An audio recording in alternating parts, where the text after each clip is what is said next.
Fıstık sezonu başladı. Her sene aynı Temmuz ayının başından sonuna kadar işte biz fıstık sezonunda çalışıyoruz. 45 derece altında çok da kolay olmasa işte mecbur olduğumuz için çalışıyoruz, idare etmeye çalışıyoruz. Zor oluyor ama ne yapalım? Çoluk çocuğumuzun kısmeti için idare ediyoruz. Çok şükür. Geçen sene fıstık bereketliydi. Bu sene %30 civarlarında.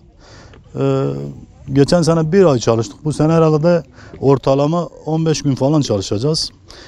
Sıcak oluyor, zor oluyor ama idare ediyoruz. Çok şükür, ne yapalım? Yapacak bir şey yok. Gün oluyor 50 dereceye kadar çıkabiliyor. Zor oluyor. Sabah saat 5'te evde çıkıyoruz. Tarlaya varana kadar 6-6.30 buluyor. Akşam da 5'te bırakıp eve gidene kadar yine 6.30'u falan buluyor. Yani neredeyse 12 saat, 13 saat çalışıyoruz. Yani zor oluyor ama ne yapalım?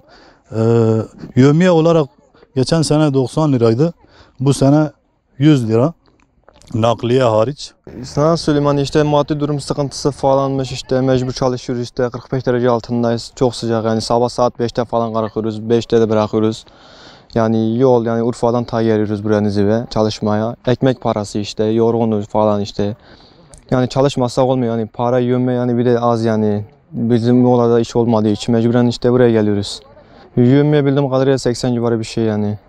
Aynen öyle işte yani. Oradan dolmuş sabah saat 5'te kalkıyoruz. O da eve gidene kadar sakızmış, yani fıstığın sakızıymış. Eve gidince banyo falan.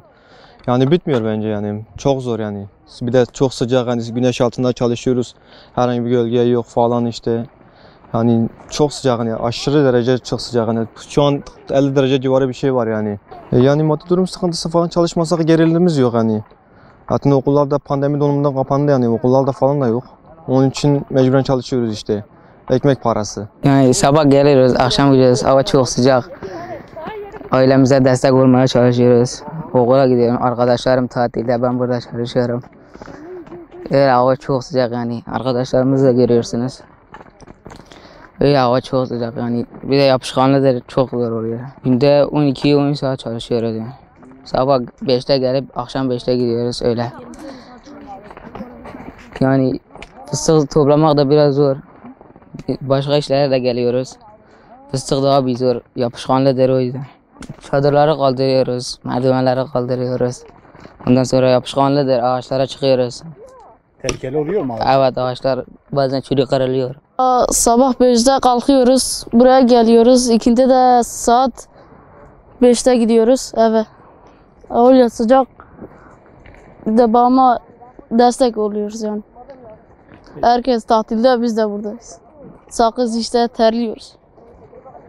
Baba destek. Öyle yapıyoruz. Zor yapıyor. Çok zor.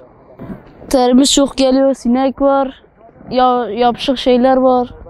Öyle işte abi, çok zor. الحمد لله